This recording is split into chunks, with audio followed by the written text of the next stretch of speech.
একতাই শক্তি। আর এই একতার একটা উজ্জ্বল উদাহরণ হচ্ছে পশ্চিমা গোষ্ঠীগুলো, অর্থাৎ ইউরোপীয় ইউনিয়ন, ন্যাটো, ওয়ার্ল্ড ব্যাংক, তারপর হচ্ছে যে আরও বেশ কিছু সংগঠন আছে, বা G7, G20।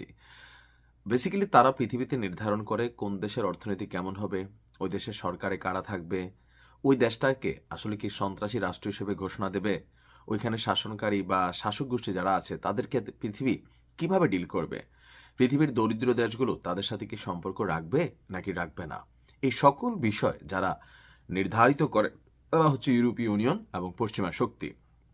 তবে এই পশ্চিমা শক্তির বিরুদ্ধে পাল্টা অবস্থান নেওয়ার মতন বুকের পাটা বা কলিজা এটা শুধু একটা রাষ্ট্রের আমি দেখলাম। আগে ছিল রাশিয়া, আর এখন হচ্ছে সেটা ইরান। রাশিয়ারটা মাইনা নিতে পারি যে সামরিক শক্তি, অর্থনীতি, ওয়ার্ল্ড ওয়াইড তাদের যে কানেক্টিভিটি বা একসময়ের পরাশক্তি, কিন্তু ইরান দেখেন ছোট্ট একটা রাষ্ট্র, কিন্তু আজকে ইউর বিরুদ্ধে পাল্টা যে পদক্ষেপ নিয়েছে, এই পদক্ষেপে দুইটা জিনিস তো স্পষ্ট, যে বলা হচ্ছে আগামী 48 ঘন্টার মধ্যে ইরানে বড় ধরনের একটা অভিযান চলবে। সেই অভিযানে ইউরোপীয় ইউনিয়ন যে একাট্টা হয়েছে আমেরিকার সাথে, সেটার বিরুদ্ধে ইরান তাদের প্রতীক অবস্থান নিয়েছে। এমনকি যে তোমরা বললেই আমরা ভালো আর তোমরা বললে আমরা খারাপ, এই নীতি থেকে বের হয়ে আসা, তোমাদের বিরুদ্ধেও আমরা ব্যবস্থা নিতে পারি, সেই রুলসটাই অ্যাপ্লাই করে বসেছে ইরান। তবে পরিণতি খারাপও হতে পারে। ইউরোপীয় ইউনিয়নের সেনাবাহিনীকে সন্ত্রাসী গোষ্ঠী হিসাবে ঘোষণা করেছে ইরান। তেহরানে সাম্প্রতিক বিক্ষোভে সরকারের যে পতনের জন্য, বা যেই আপনার কি বলা হয়, যে নিজেদের সরকারকে ব্যালেন্স রাখার জন্য ইরানের সরকার বা পুলিশ বা সেনাবাহিনী বা আইআরজিসি তারা যে ব্যবস্থা নিয়েছিল, সেই ব্যবস্থার পর আপনার আইআরজিসিকে, অর্থাৎ ইরানের যে রাজকীয় বাহিনী আছে, তাদেরকে সন্ত্রাসী গোষ্ঠী হিসাবে আপনার উপাধি দিয়েছিল ইউরোপীয় ইউনিয়ন। তো গতকালকে পার্লামেন্টে স্পিকার মোহাম্মদ বাঘের গালিগাফ, খুবই নামের মধ্যে একটা বাঘ ভাব আছে, কথাবার্তাও কিন্তু তিনি বিভিন্ন সময় এরকম হুঙ্কার টাইপের দেন। তিনি বলছেন আইআরজিসিকে সন্ত্রাসী সংগঠন হিসাবে ঘোষণার বিরুদ্ধে পাল্টা ব্যবস্থা হিসাবে ইরানের আইনের 7 অনুচ্ছেদের অধীনে ইউরোপীয় ইউনিয়নকেই পাল্টা সন্ত্রাসী গোষ্ঠী হিসাবে সিদ্ধান্ত নেওয়া হয়েছে। ইউরোপীয়রা আসলে নিজেদের পায়ে কুড়াল মারছে এবং আবারও মার্কিনীদের অন্ধ আনুগত্যের মাধ্যমে তাদের নিজস্ব জনগণের স্বার্থের বিরুদ্ধে সিদ্ধান্ত নিয়েছে।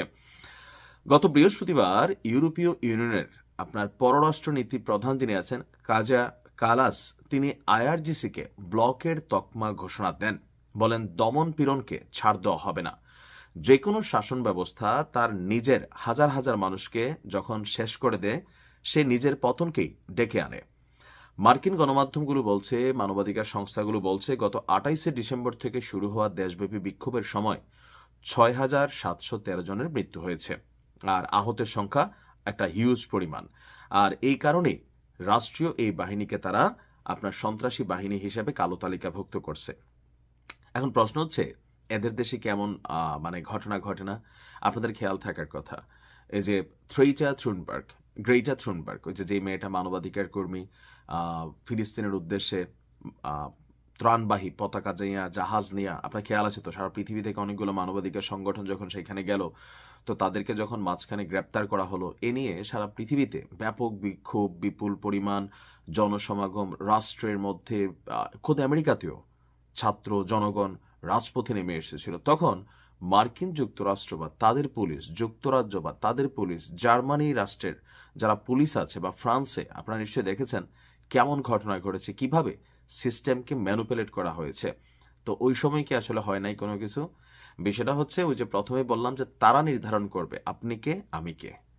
তবে এরকম বিকল্প পদ্ধতি নেওয়া বা পাল্টা রিয়েকশনের মতন ক্ষমতা শুধুমাত্র ইরানেরই আছে। বেস্ট অফ লাক ইরান, ভালো থাকুন।